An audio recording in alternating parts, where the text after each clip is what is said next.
Salut à tous les internautes. Aujourd'hui, on va faire une audition sur YouTube. Enfin, je pourrais faire sur Snap. Enfin, je préférais la faire sur YouTube. C'est aussi par occasion du texte que j'ai choisi. Bon, il va être un peu long, même beaucoup long. Elle a dit un petit texte, mais elle n'est pas obligée d'attendre tout. Mais c'est aussi pour faire réveiller les personnes qui sont dans le même état. Et donc, parlez-en. Si vous voulez, vous pouvez me contacter en privé. Je vais mettre dans la description mes réseaux sociaux. Donc, ceux qui veulent, voilà. Donc ceux qui veulent voir aussi les autres hashtags pour les personnages, bah, vous pouvez le faire. Moi, je vais auditionner pour Lana ou Millie. Ça, c'est comme Seiko le voudra. Donc, je vais commencer le texte. Tu rends des cours, un soir, après une horrible journée, encore. Tu es prête à tout abandonner cette fois.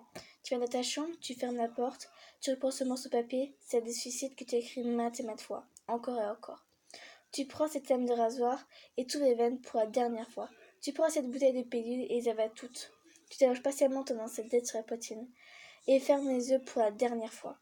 Une heure plus tard, ton petit frère toque à la porte pour te dire que le dîner est prêt. Tu ne réponds pas. Il entre et il va seulement que tu ajustes ton lit. Il pense que tu vas dormir. Il ressort et dit ça à ta mère. Elle monte dans ta chambre pour te réveiller, mais remarque que quelque chose ne va pas. Elle prend la feuille que tu as dans les mains et la lit. Sanglotant, elle se secoue, crie ton nom, mais tu ne bouges pas. Ton frère désorienté court dire à ton père que ta mère n'arrive pas à te réveiller. Ton père monte les escaliers affolé. Voit ta mère en train de pleurer, tenant fermement cette lettre contre sa poitrine.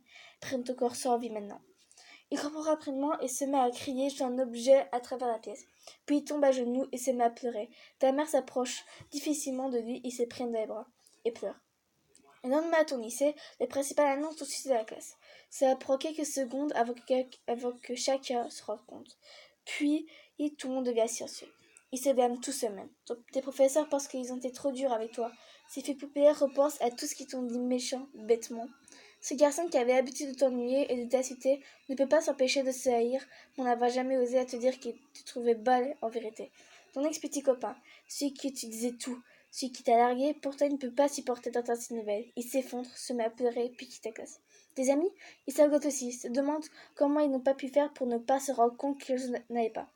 Ils auraient aimé pouvoir t'aider, avant qu'il ne soit trop tard. Et ta meilleure amie, elle est à choc. Elle ne peut pas y croire. Elle savait tout ce que tu traversais, mais elle ne pensait pas que ça pouvait aller si mal. En point d'en finir. Elle ne peut pas pleurer, elle ne peut rien sentir. Elle se lève et sort de la classe. Dans le couloir, elle s'effondre par terre, tremblante, se met à crier, mais aucune larme ne sort. Quelques jours plus tard, à ton enterrement, il y a la foule. Beaucoup te connaissaient et appréciaient cette fille pétillante, celle qui a toujours été là pour les autres, l'épaule sur laquelle on pouvait pleurer.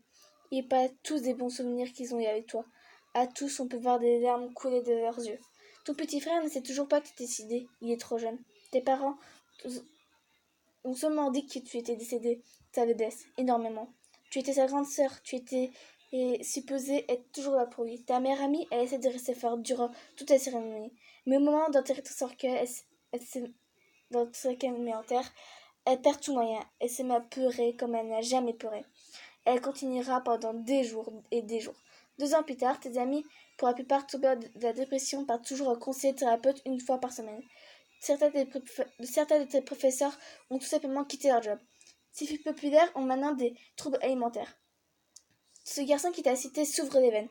Ton ex-petite amie ne sait plus comment aimer et n'a jamais pu avoir une relation stable à nouveau. Ta meilleure amie, elle a essayé de se suicider. Elle n'a pas réussi comme toi, mais elle a essayé plusieurs fois. Ton frère, il a finalement découvert la vérité sur ta mort. Il se coupe, il s'ouvre les veines, pleure le soir. Il fait tout ce que tu as fait jusqu'à toutes ces années et qui t'a continué au suicide. Tes parents, le mariage est tombé à l'eau. Ton père est devenu alcoolique pour distraire du mal à cause de ton décès. Ta mère est tombée dans une profonde dépression qui l'a tuée à petit feu et est restée clouée au lit toute la journée. Les gens ne s'en fichent pas, ne remarquent pas, peut-être pas, mais qui ne s'en fichent pas. Tes choix ne t'affectent pas seulement toi, ils affectent tout le monde autour de toi. Ne mets pas fin à tes jours. Quiconque a besoin de parler ou autre, peu importe qui vous êtes. Mais si vous n'avez jamais parlé avant, je suis là pour vous. Alors s'il vous plaît, trop de gens partent trop vite. Ils ne voulaient pas, la vie est faite pour qu'on s'en batte, pour se battre. Il y a toujours il y a toujours pire que nous ailleurs. Si ça ne va pas, défoulez-vous, hurlez, parlez, mais ne baissez jamais les bras. Donc voilà, désolée si parfois je bégayais, mais en même temps, il manquait des choses. Par exemple, quand... Là, c'est juste pour me justifier. C'est, par exemple, quand Dimon, c'est ce qu'elle faisait, sur le test que j'étais en train de dire, c'était mon. À place de... Il manquait un TE. Donc, c'était tout pour l'audition. Donc, voilà. Donc, comme j'ai dit, ça parle de harcèlement. C'est aussi pourquoi j'ai choisi ce texte. C'est pour faire... Si ceux qui veulent parler, venez me voir. Je suis à votre disposition. Je peux en parler à Evie, je peux aussi mettre ses réseaux sociaux pour vous en parler, mais elle n'y connaît pas beaucoup sur le sujet, c'est pour ça que je préfère vous en parler à moi.